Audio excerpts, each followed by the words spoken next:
And ladies and gentlemen, thank you for standing by. Welcome to the Los Angeles County COVID-19 update. At this time, all participants are in a listen-only mode. Later, we will conduct a question and answer session. Instructions will be given at that time. If you should require assistance during the call, please press star and then 0. This time, I'd like to turn the conference over to our host, Supervisor Catherine Barger. Please go ahead. Thank you. I'm Supervisor Catherine Barger, Chair of the Los Angeles County Board of Supervisors. Today, we will be providing an update on our work to protect the health of our homeless population, who are among the highest at risk of infection and serious illness due to COVID-19. Though we do not yet have any reported incidents of coronavirus among people experiencing homelessness, it is a priority for the county and its partners to prepare, prevent, and care for this community as we care for all of our communities. It is imperative that we find housing and service solutions that serve the unique needs of those experiencing homelessness in light of this public health crisis. The Office of Emergency Management has designated the Los Angeles Homeless Services Authority, known as LAHSA, as the lead agency to work relating to people experiencing homelessness. The county's Emergency Operations Center is working to fulfill an increased number of resource requests for homeless shelters, including a request for 14,000 cot covers, 18,000 blankets, and 98,000 towels. We are also working on plans to assign additional medical sheltering sites, providing transportation, food, laundry services, and security services. The goal is to secure 2,000 beds for quarantine isolation of individuals who have tested positive or who are suspected of being positive for COVID-19. The Department of Mental Health is staffing new shelters coming online in the city of Los Angeles, and staff from our Housing for Health division are helping medical sheltering come online. We are also working with our philanthropic partners and connecting the needs of county residents with the generosity and support of organizations such as the United Way of Greater Los Angeles and the California Community Foundation, which have come together to support individuals experiencing homelessness. The philanthropic effort focuses on supporting unsheltered residents, low-income individuals, students, and families at risk of homelessness or hardships. We will have LAHSA's Executive Director Heidi Marston speak more today about our outreach and care for people experiencing homelessness. In the meantime, I would like to invite Supervisor Hilda Solis, Chair Pro Tem, to say a few words. Thank you.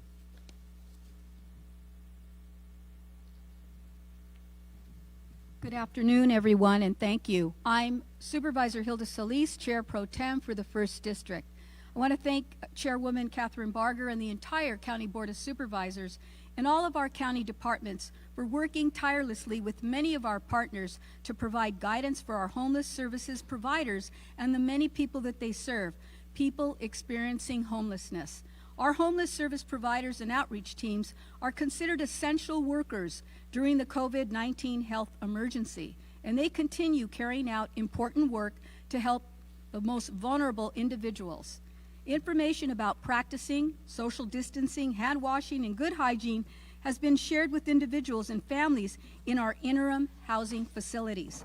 Our homeless outreach teams, which include LAHSA, DHS, DMH, and the Sheriff's host teams, are also connecting every day with unsheltered individuals to offer shelter and services, especially to the most at risk, those that are 55 or older or who have an underlying medical condition. I want to talk briefly about our probation camps. I want to assure you that we're also working to ensure the health and safety of our youth in the juvenile halls and probation camps. And that's why I'll be introducing a motion to reduce any crowding in our juvenile facilities, as well as seeking to increase access to social distancing and increase hygiene practices as recommended by our public health experts.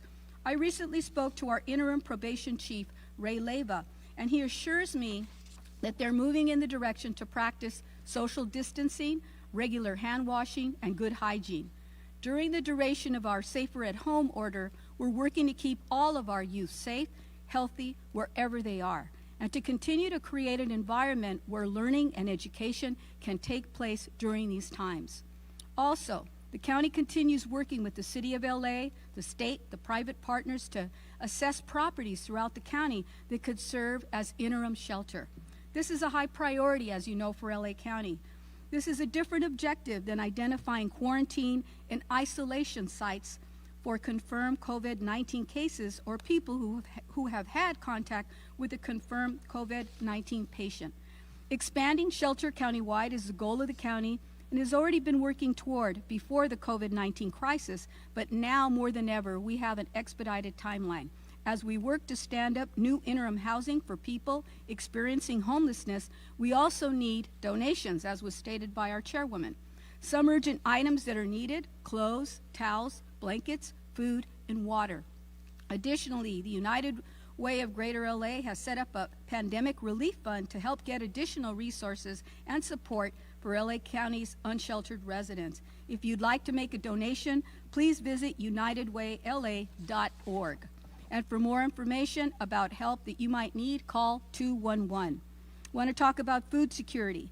During this time, it's critical to inform those who may be faced with food insecurity that it's easy to apply for CalFresh benefits. The CalFresh program helps individuals and families afford nutritious food, including fruits and vegetables and other healthy options. CalFresh food benefits are provided on an electronic benefits transfer EBT debit card and can be used at any grocery store and farmers market that accepts EBT cards. Also, individuals receiving CalFresh benefits who are homeless, have a disability, or are age 60 or older can use the EBT card to purchase prepared meals from participating restaurants through the CalFresh Restaurant Meals Program. Applying for CalFresh is easy. You can do it online or by phone. For more information, call 866-613-3777 or go online www.getcalfresh.org. Finally, I want to thank Governor Gavin Newsom for his continued support as the county tackles this health emergency. Governor Newsom has approved allocating more than $42 million for the LA region in emergency homeless housing assistance and prevention. This includes $10.6 million for Los Angeles County.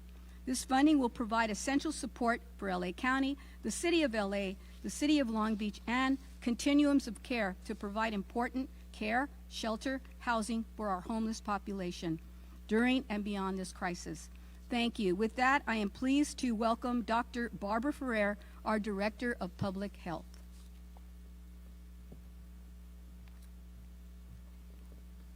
Good afternoon, everyone, and thank you so much, Supervisor Solis and Supervisor Barger, for your outstanding leadership during these very, very difficult times. I feel like our county is in the best hands possible because we have an amazing board, and your leadership during this really what is a long-standing crisis has been absolutely essential to us being able to have a path forward that allows us to implement appropriate strategies.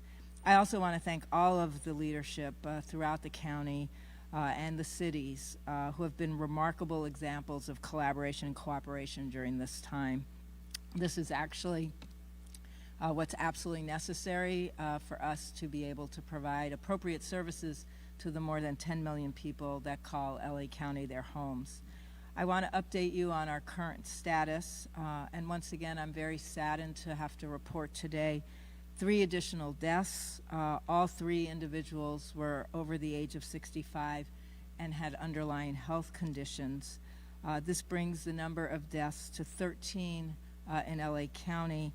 I want to note that we're no longer including in this count the death of the young person we reported yesterday because we have asked CDC to complete an investigation on that case.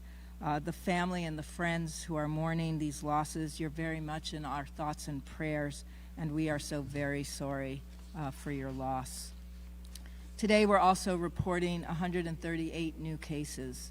Over the last 48 hours, there have been 266 new cases, which brings the total of new cases in LA County to 799 cases.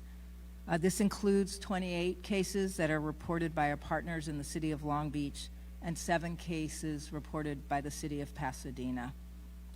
Fully 80% of all positive cases in LA County are happening amongst people between the ages of 18 and 65, with 40% occurring in young people or younger people between the ages of 18 and 40.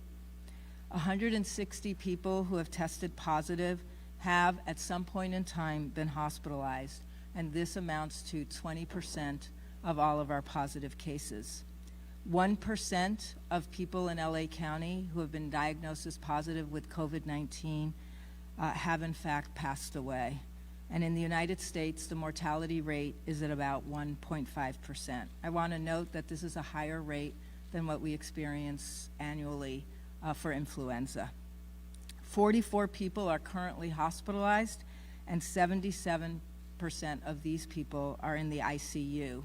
I'm noting these numbers to just make sure everyone understands that the people who are hospitalized are often very sick and they need to use intensive services in our hospitals. Of those who are currently hospitalized, 4 are in their 30s and 26 are 60 or older. 60% of the patients in the ICU are older than 60. As always, confirmed cases are being isolated and close contacts are quarantined. And as a reminder, we post detailed information about the cases on our website, publichealth.lacounty.gov. We're currently investigating 12 different institutional settings that have potential outbreaks. All of these settings have at least one case of a person testing positive for COVID-19. Our teams are there to ensure that appropriate infection control measures are adhered to and that where appropriate, quarantine orders are issued for both residents of the facilities and/or staff. We'll be updating on a regular basis case reports on these settings, and where there's information that indicates that there are 3 or more positive cases at an institutional setting that we're investigating, we will include that information on our website.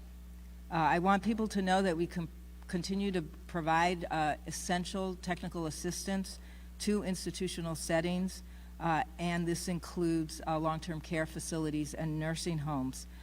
We already did a round where we provided technical assistance to all 320 shelters and interim housing facilities.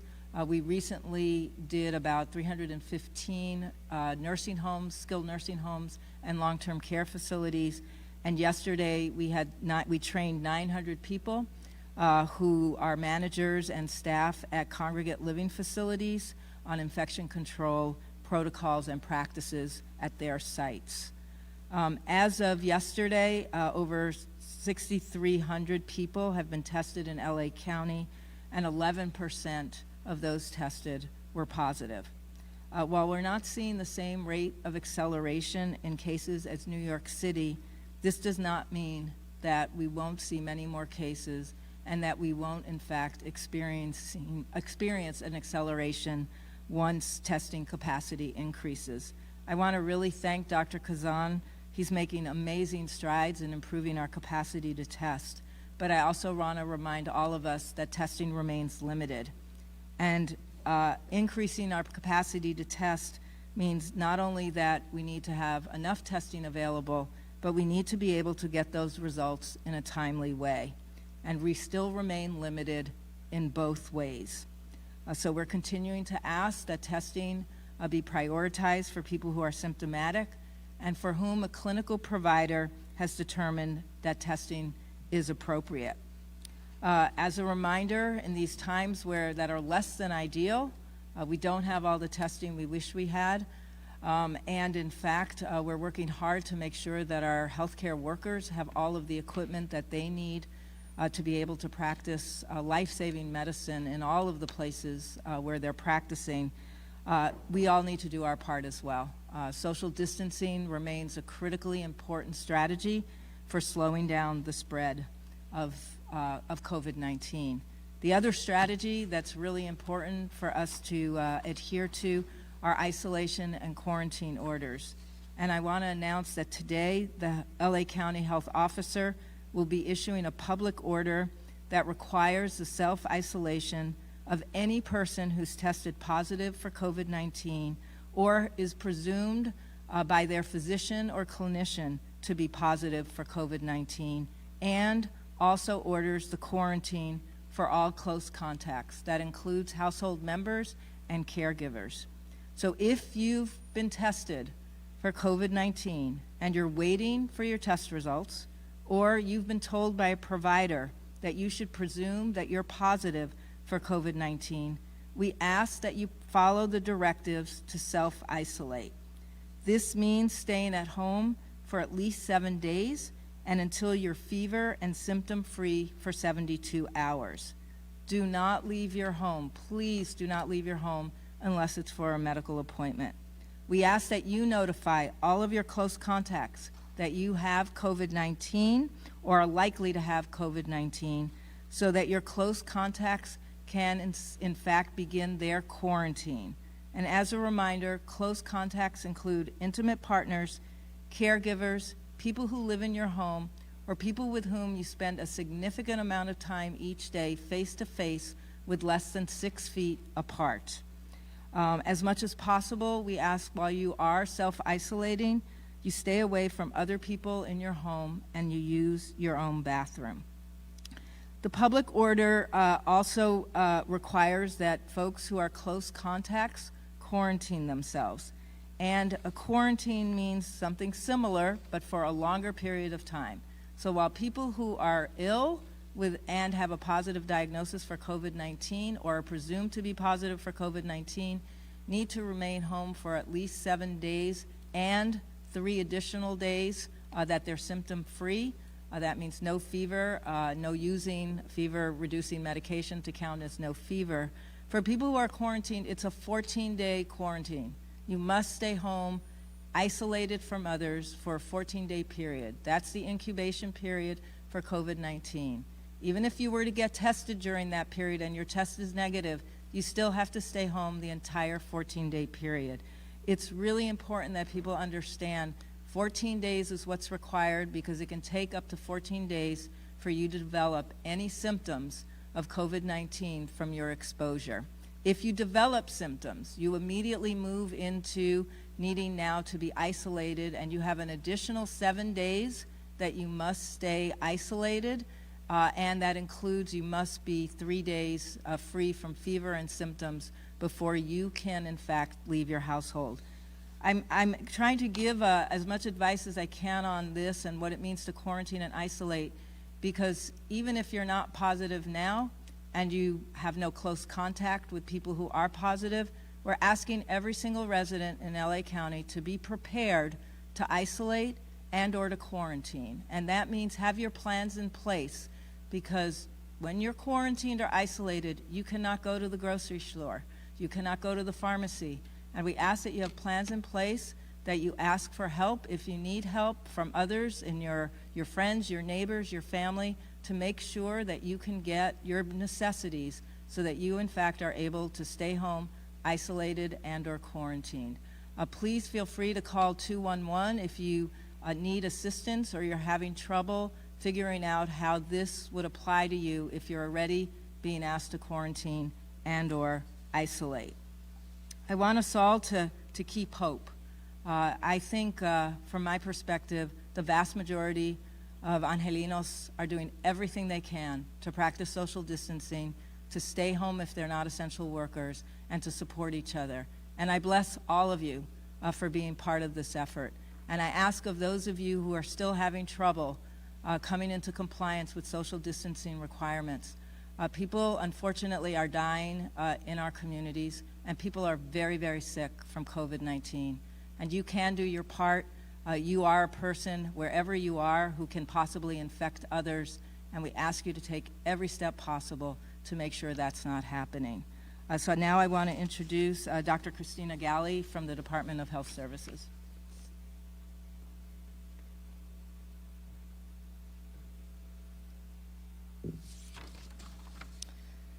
Good afternoon. I'm Dr. Christina Galley, the Director of the Department of Health Services. First, I want to extend my thanks to all those who are out there working on the front lines, the public health workers, the healthcare workers, first responders. I know you are all going above and beyond. It is a great deal of work, and your energy and your passion and your mission and your enthusiasm is so much appreciated and valued, and I want to extend my thanks. I know this has a large toll on you emotionally and physically, and we're grateful for your service.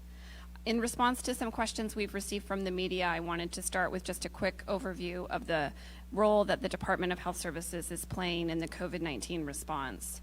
First, we provide direct care services through a variety of clinical locations across the county. We have our 4 public hospitals that are located countywide.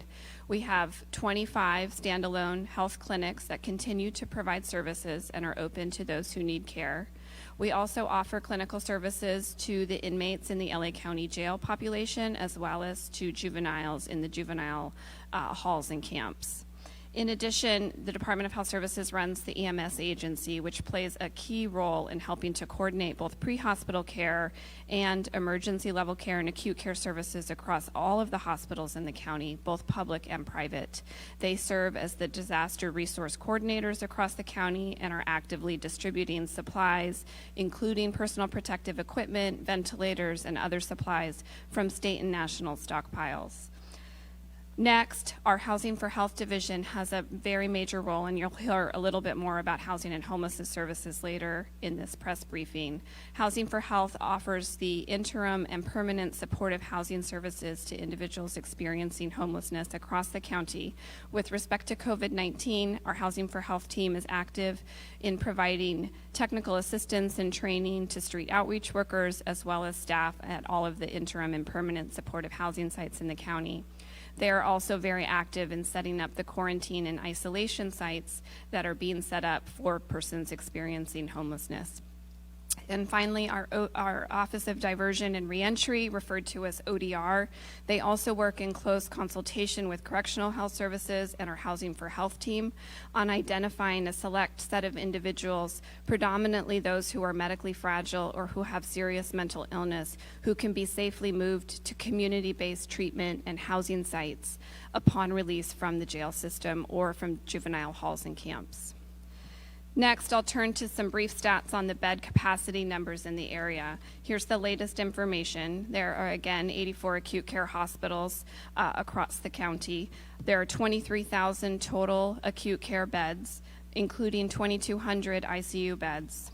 Across all of the county acute care hospitals, as of today, there were 1,500 open beds, including 220 open ICU beds, with 100% of hospitals reporting. This is a daily hospital report that is coordinated through the EMS agency, and we will soon be putting this information on a daily basis on our website so people can access it directly. Among the 4 directly operated DHS hospitals, we have currently 1,400 staffed beds. The census is 900 for a 64% occupancy. That leaves 500 beds that are currently open, including 65 open ICU beds. We're also actively tracking available ventilators, and with the hospitals reporting again self-reported data, there are currently 820 available ventilators for use on patients who require them. Regarding hospitalizations, as Dr. Farrar just reported, there are 160 of the 799 patients who have required hospitalization at this point in time in Los Angeles County, for an overall hospitalization rate of 20%. Within the DHS system, we currently have 4 individuals who have tested positive for COVID-19 who are in the DHS hospitals. This includes 2 who are in ICU level care and 2 who don't require ICU level care. There are no inmates in the LA County jail population who have tested positive for COVID-19 to date. There are also an additional 71 individuals currently in the DHS hospitals who are currently under investigation for possibly having COVID-19 and are awaiting test results. We have started asking all of the private hospitals across LA County to report on a daily basis their number of COVID-19 positive patients, as well as persons under investigation, along with their available bed number, and we will report this information in aggregate based on availability of numbers. If you have any specific questions about individual hospitals' data, it would be best to reach out to them directly. In terms of surge planning efforts, the county has developed a 5-stage surge planning effort in order to increase the capacity of acute care beds across the county. This includes making sure that we have increased number of beds available for individuals who are COVID-19 positive, as well as making sure we maintain bed availability for individuals who require hospitalization for things other than COVID-19. We are working on the staffing and supplies, as well as other resources and systems needed to support these beds, and are appreciative of all of the partnerships that have been in place to help support these efforts.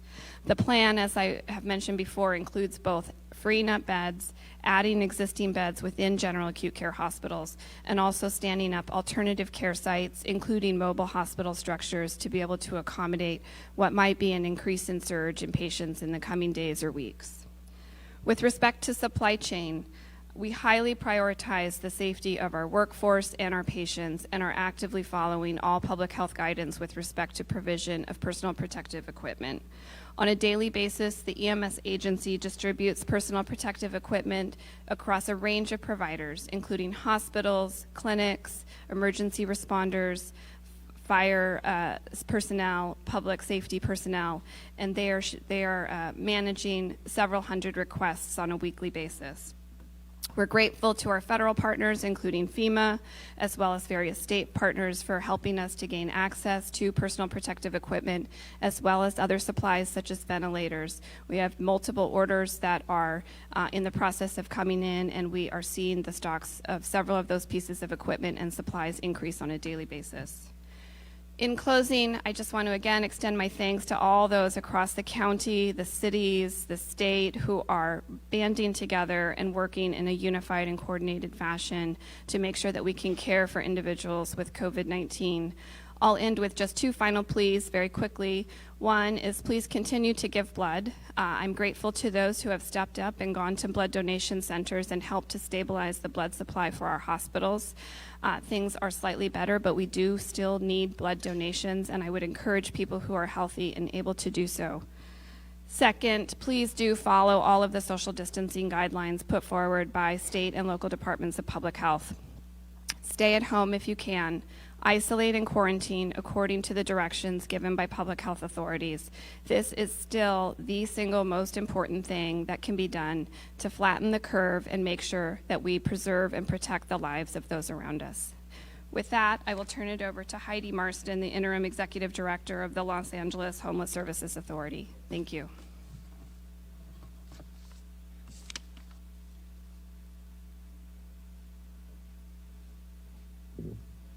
Thank you. Good afternoon.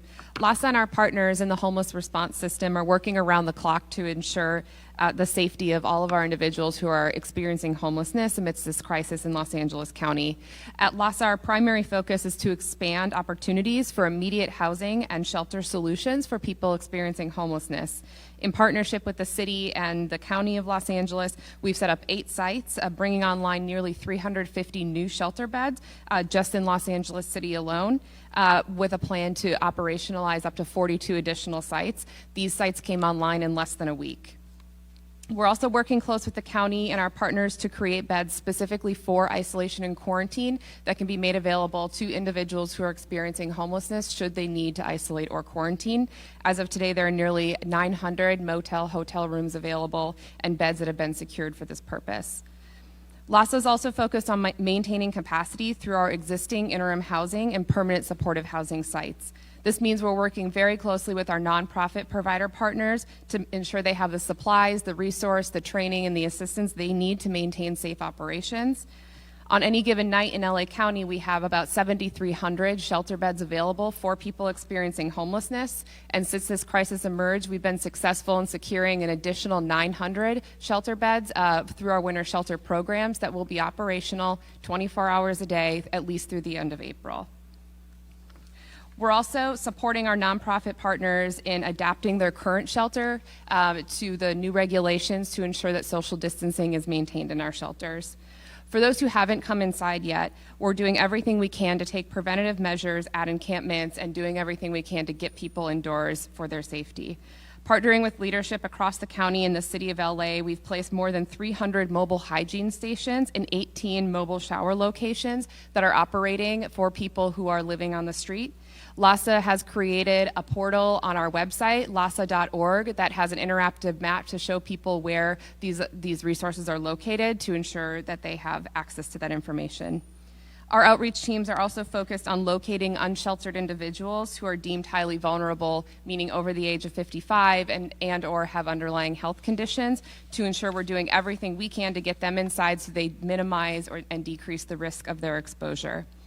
As I said, we've compiled an extensive resource portal on lasa.org that contains best practices, resource guides, training for outreach workers and providers, and information on how you can receive help if you need help, as well as information in how you can help in this effort to ensure that we are doing everything we can to protect our most vulnerable neighbors. We're committed to serving our unhoused neighbors with more than 200 outreach workers across the county who are engaging with folks every day to make sure they know the resources available to them, and working closely across our system to support our homeless system and what it needs to deliver resources and address this crisis. And with that, I will open it up to questions for the group.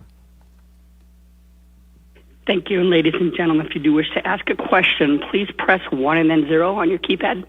You can withdraw your question at any time by repeating the 1-0 command. And if you're using a speakerphone, please pick up the handset before pressing numbers. Once again, it's 1-0. First question. Now it comes, one moment here. It'll come from the line of Haley Winslow with Fox 11 News. Please go ahead. Hi there. Thank you for everything you guys are doing. Just wondering, could you guys elaborate at all anymore on why the teenage death may be related to COVID-19 is complicated? Sure. One moment, Dr. Ferrer will come up. Yeah, thanks so much for that question. On further investigation of the death of a young person under the age of 18 that we announced yesterday, there were extenuating circumstances that pointed to an alternative diagnosis as well.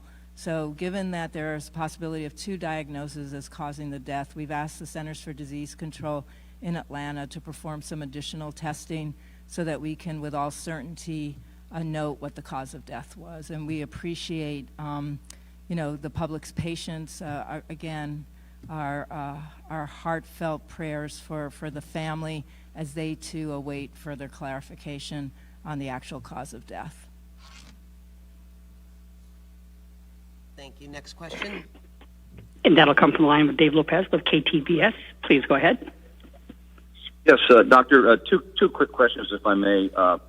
The numbers in New York, and I hate to keep bringing that up, but I guess that's a very critical barometer. 5,100 new cases in one day, 75 more deaths. Should we expect that to happen in Los Angeles? And if it doesn't happen, say, in the next week, is it a sign that we are doing everything humanly possible to stop this surge?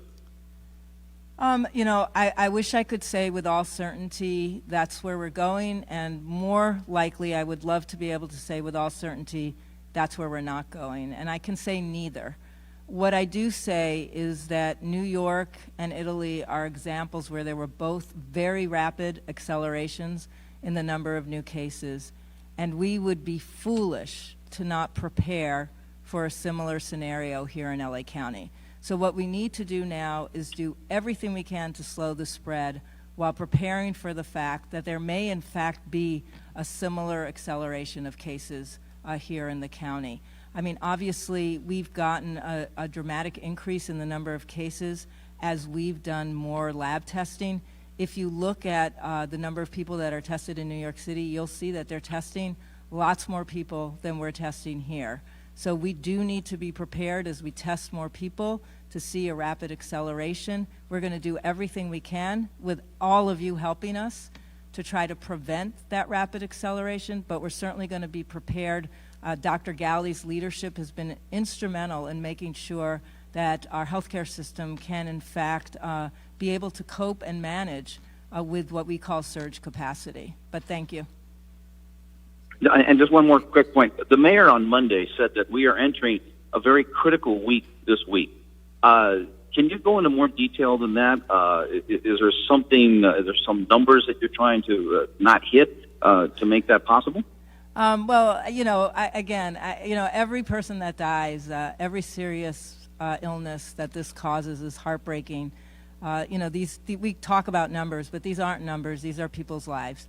So I think, I can't speak for the mayor, but I think the sentiment is one that we all share, all of the leaders in the county, all of the elected officials, everyone that's working so hard right now, is to please understand that as soon as we know there are more positive cases, that means it's much more likely that it's easier to spread this infection. Obviously, if you have more people who are infected, then you can have those people infecting more people. And if you think about every person can infect 2 to 3 people, you understand why as soon as we hit 800 people who are infected, if we're not being particularly diligent, those 800 people will infect thousands and can infect thousands and thousands of more people as you start doing the math. So I think what's critical now is to understand we have a lot of people infected here in the county.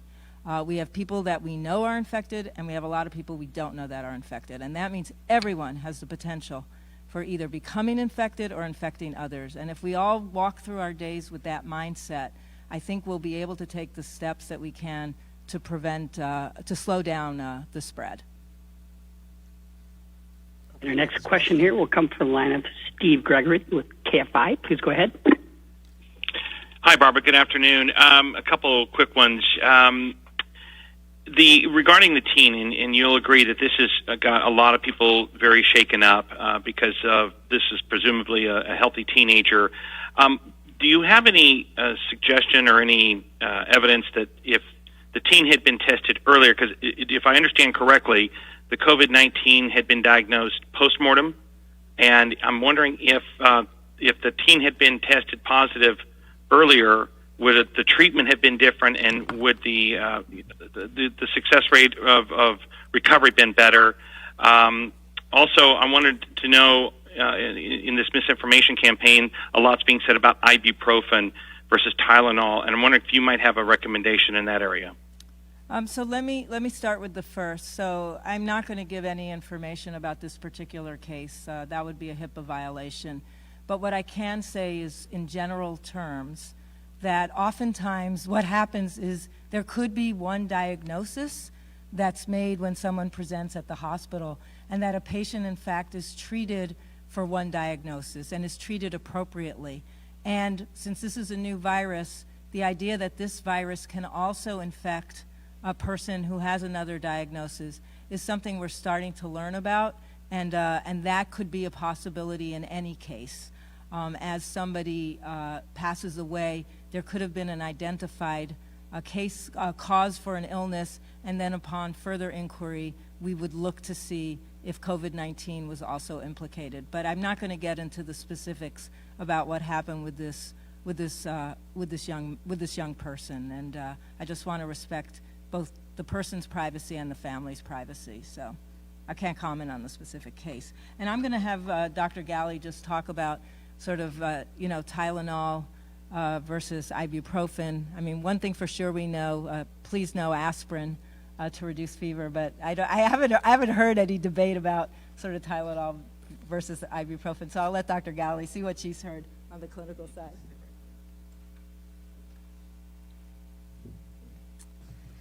Hi. I think that both medications are suitable, though obviously people's underlying clinical conditions can make a determination that one would be more appropriate than the other. So in the absence of better information at this point about the virus and how it is definitively best treated, it would be best to make all decisions regarding pharmaceuticals and medications that someone is taking if they feel ill in consultation with their personal provider. Next question. And that'll come from Claudia Prosciutta with KNX. Please go ahead. Hey, Claudia. Hi. So hi, good afternoon. I'm wondering if Mayor Garcetti is right that we're 6 to 12 days behind New York. Given the efforts that are underway to prepare for a surge, where do you expect that we'll be a week from now in terms of ICU beds, ventilators? I know ventilators have been ordered. I know the naval ship is coming. So do you have an estimate on where we'll be in that? So Dr. Galley's here to answer that question for you. Thank you. Hi. So we're working on two things that speak to your question. One is we are working closely with the state and other academic institutions to put together a demand model for projections of bed need and ICU utilization, including ventilator needs that is specific to Los Angeles County as well as particular regions within the county. That remains a work in progress, but that data and information to the extent it can yield projections far enough out in the future will be instrumental in helping us to align the capacity with the demand. Simultaneously, we are ramping up the capacity. We know, as Dr. Ferrer referenced previously, that things can change very quickly. We've seen the cases in Italy, in Spain, in New York rise along a very rapid timeline. And while we know that we need to work on the projections, we also know that we need to not be foolish and we need to have that capacity ready to go if the cases start to spike. All hospitals have reduced their census through a variety of channels. Typically, hospitals can reduce their inpatient census by 15-20% through things like canceling elective surgeries and admissions. The Department of Health Services, our hospitals, are operating at 65% capacity right now because of those steps, as well as the reduction in ED visits that we've also simultaneously seen, and that trend I believe is true for a variety of reasons. At the same time, in addition to freeing up beds that would normally be occupied by non-COVID patients, hospitals have the ability, according to their disaster plans, to surge on-site acute care capacity, including ICU beds, anywhere from 20 to 40%. The ability of individual hospitals to do this greatly varies by hospital. We are working through the EMS agency in partnership with private hospitals across the county to help support them in implementing their surge plans. Hospitals can do this by doubling up single rooms, putting in a single room, or in a double room, putting 3 patients in a room. They can use post-acute care units, emergency departments, operating rooms, pre-op areas that are used to having critically ill patients in them, and they can use those for acute care bed capacity. We are also looking at bringing on delicensed beds back online. The California Department of Public Health has offered substantial regulatory flexibility in helping hospitals do so.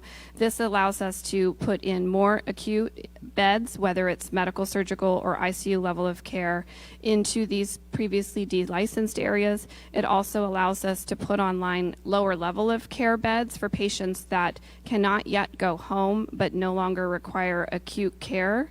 And that facilitates moving the patients out of the regular units of the hospital into these new areas and making sure that the acute care bed capacity is reserved for patients who are truly acute.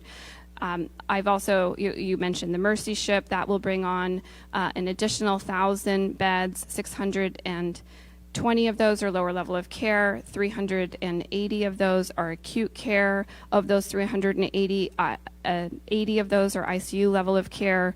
We're also looking at a number of additional federal and state options for increasing acute care bed capacity and working in partnership with a number of institutions. The governor has also recently announced that it has executed a lease for St. Vincent's Medical Center, and the county is working in partnership with the state as well as other private partners on a plan to be able to reopen that facility to provide acute care capacity. That particular hospital has a capacity of 380 beds. There's a number of different hospitals that we're looking to bring back online and other possibilities for doing mobile medical units that can be put in place in a variety of locations. Obviously, all these beds require supplies and they require staffing. So I've mentioned today, and we'll put the data online as soon as possible, there are a little over 800 ventilators that are currently available.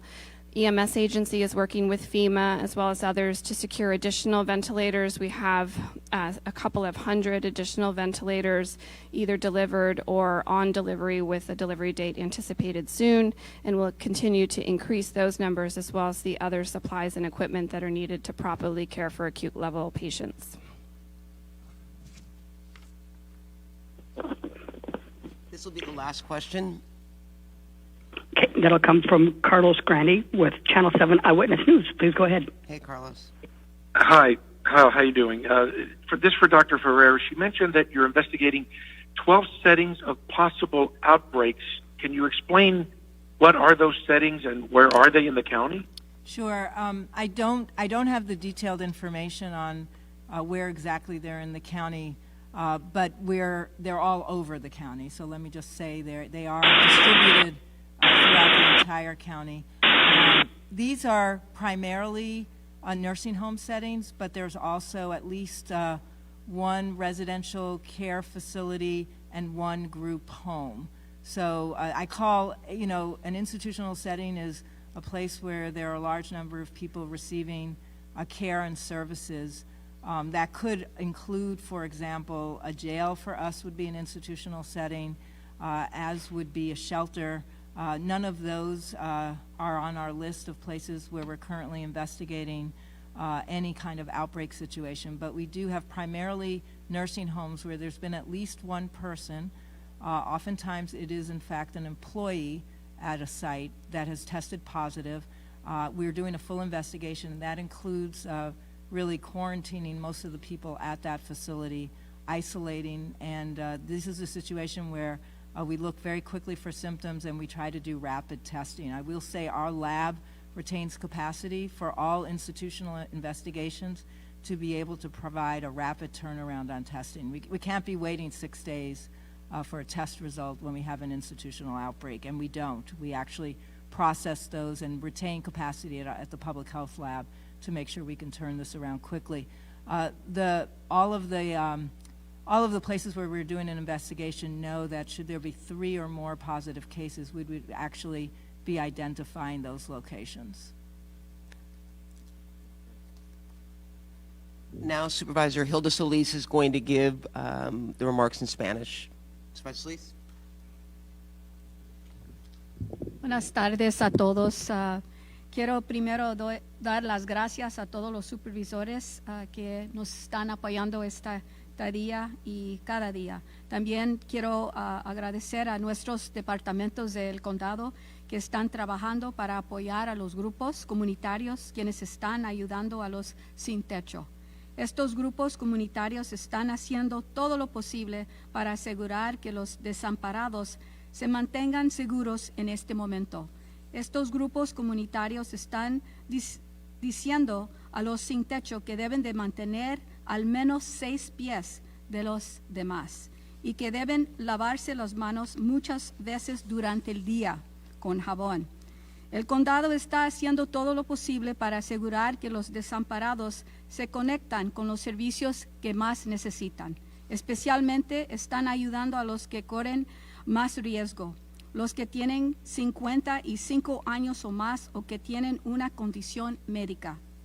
Quiero decir también que queremos asegurarles que estamos trabajando para garantizar a la salud de nuestros jóvenes en los centros de menores. Voy a introducir una moción para bajar el número de menores en estos centros de menores. Así ellos pueden mantener 6 pies de distancia y seguir con las recomendaciones de expertos en salud pública. También quiero decir, el condado está trabajando con la ciudad de Los Ángeles, el estado de California y socios privados para buscar más lugares para los desamparados. También necesitamos donaciones. Quiero pedir que necesitamos donaciones para ayudar a las personas sin techo. En este momento, quiero decir también que necesitamos ropa, toallas, cobijas, comida y agua. Si desea hacer una donación, por favor, visita unitedwayla.org. O si no, pueden también llamar 211. También quiero hablar un poco durante este tiempo, les quiero recordar que es muy fácil a solicitar ayuda del programa que se llama CalFresh. El programa CalFresh ayuda a personas y familias de bajos recursos a comprar frutas, verduras y comida fresca. Si eres una persona sin techo o si tienes 60 años o más, pueden comprar comidas preparadas a través del programa de comidas en restaurantes CalFresh. Para más información, por favor, llama al Centro de Servicios de DPSS a número 866-613-3777. Con eso también quiero felicitar a ustedes que esperamos que el gobernador también en este momento que nos está ayudando a abrir otros hospitales para ayudar a la gente que tienen este virus y le quiero agradecer a él. En este momento quiero introducir la doctora Barbara Ferrer, directora de Salud Público. Muchas gracias.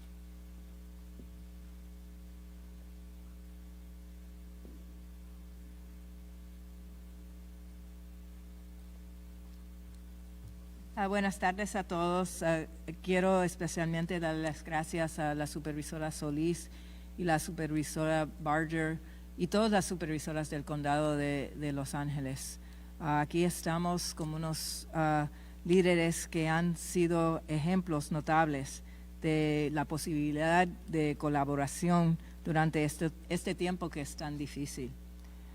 Para actualizarlo sobre nuestro estado actual, aquí estamos reportando hoy que estamos tristes porque tenemos 3 más muertes adicionales.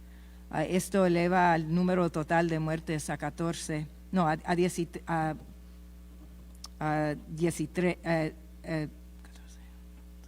13 en el condado de Los Ángeles.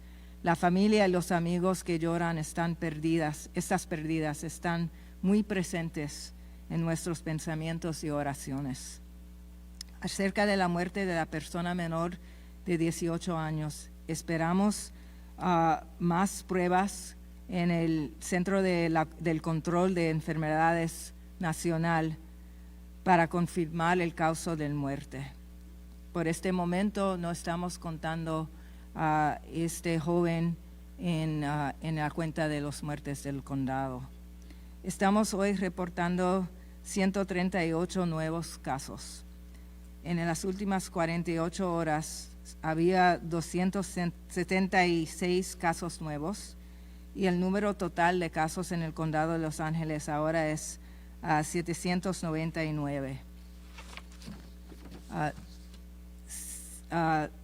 170 casos han sido en algún momento hospitalizados, el 20% de todos los casos positivos.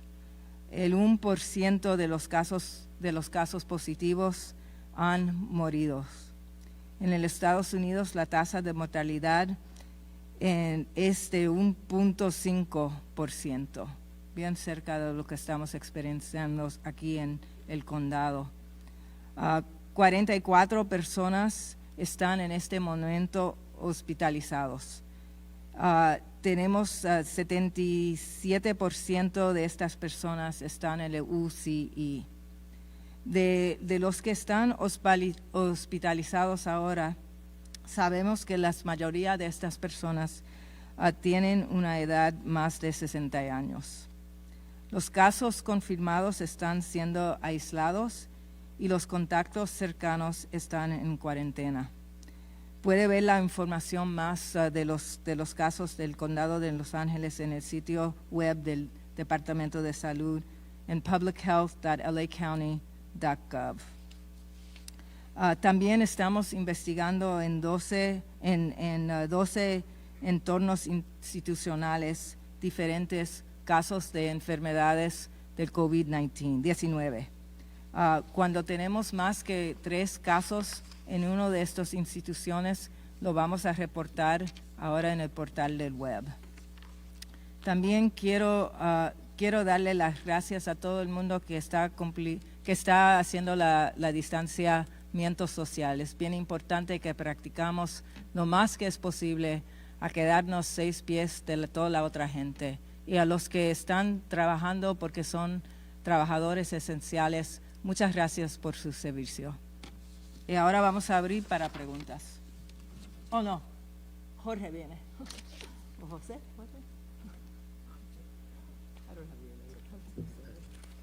Gracias, doctora. Mucho gusto. Buenas tardes. Mi nombre es José Delgado y soy portavoz de la Autoridad de Asuntos de Gente Desamparada aquí en Los Ángeles. La autoridad y nuestros proveedores de servicios estamos en la obra, trabajando días largos y tomando pasos sin precedente para asegurar el bienestar de la gente y de la población indigente aquí en Los Ángeles. Nuestra meta es clara: la preparación hoy para mitigar y evitar la pérdida de vida mañana. Los siguientes son algunas de las medidas que hemos tomado hasta el momento. Hemos aumentado el número de albergues al beneficio de las personas adultas mayores y de otros grupos de mayor riesgo indigente. Hemos respondido de estas maneras porque sabemos que estando bajo techo estamos todos más seguros y estamos fuera de peligro. Hemos ampliado el plazo de cierre de los 2 albergues de invierno más allá del 31 de marzo. Normalmente estos hospedajes temporales, representando 900 camas, están en servicio 14 horas al día. Pero anticipando la necesidad, abrirán sus puertas las 24 horas. Continuamos colaborando con la ciudad y el condado de Los Ángeles para localizar recursos adicionales. Buscamos alargar la programación de estos sitios hasta el fin de abril. Se marcha adelante con el fin de iniciarse 42 albergues adicionales a través de la ciudad de Los Ángeles. Marcamos el primer paso este último fin de semana con el lanzamiento de los primeros 8 hospedajes.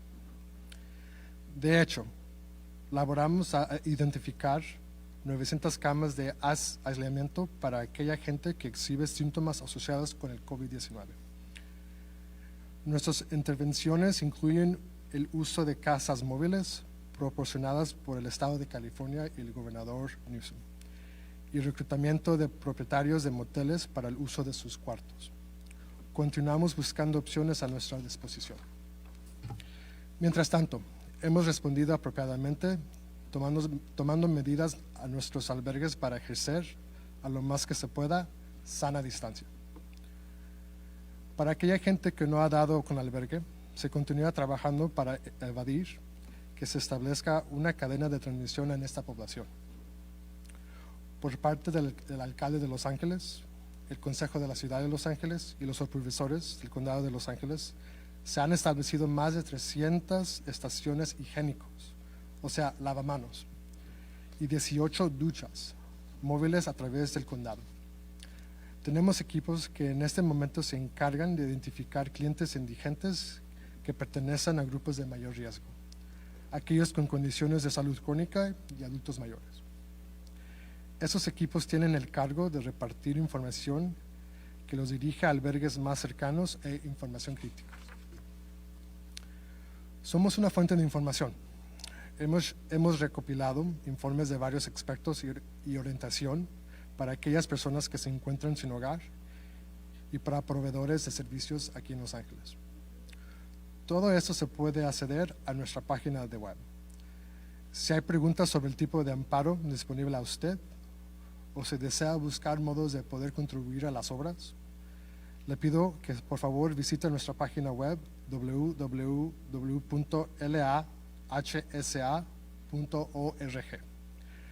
Muchísimas gracias. En este momento abrimos para preguntas. At this point, we'll start opening up for questions.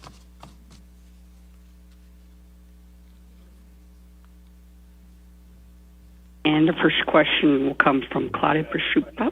Please go ahead. Hello. Voy a preguntar en español. Hola. Ándale, ¿Sí? sí, estamos aquí. Listos. Okay. Prefiero la respuesta en inglés, pero si tiene que ser en español, entiendo. Me gustaría saber si hay algún caso positivo en el Departamento de Salud Pública, en alguno de los trabajadores, y también SEIU 721 ha hecho una queja con Cal OSHA. Están diciendo que el condado no está allowing the stockpile of N95 masks, que no están sacando esas máscaras para que los usen los trabajadores en los hospitales. ¿Vale? Es que estás diciendo que no se están distribuyendo las máscaras a las personas No que están trabajan. distribuyendo las máscaras que tienen guardadas, exactamente. Si podrían responder estas dos preguntas, Sí, por favor. okay. Ahorita viene la doctora Christina Galley. Correct. Inglés. Go ahead. Okay. Hi, this is Christina Galley, the Director of Department of Health Services. The department always focuses on the safety of our workforce, and we're very concerned about all of the safety of our 7,000 nurses as well as the other ancillary staff, our providers. We are prioritizing attaining additional personal protective equipment, including masks, both surgical masks and N95s. I know many people are aware about state and national shortages, and we have several stocks of those supplies on order with currently uncertain delivery dates. Despite that, I want people to absolutely understand that the department is in full compliance with all public health guidelines that's been put forward by the Centers for Disease Control, the California Department of Public Health, as well as guidance given out by the local LA County Department of Public Health. We're in active conversations with our workforce and our labor to understand how we can support them, make sure people understand what the guidelines are to protect their health and safety on the job as well as outside of the job when they're in the community. And we'll very happy to continue those conversations on an ongoing basis. Si no hay más preguntas, vamos a terminar esta conferencia de prensa. Muchas gracias.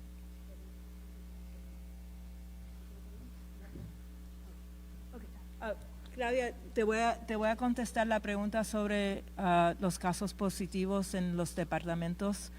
No tenemos información sobre todos los departamentos en el condado que tienen casos positivos.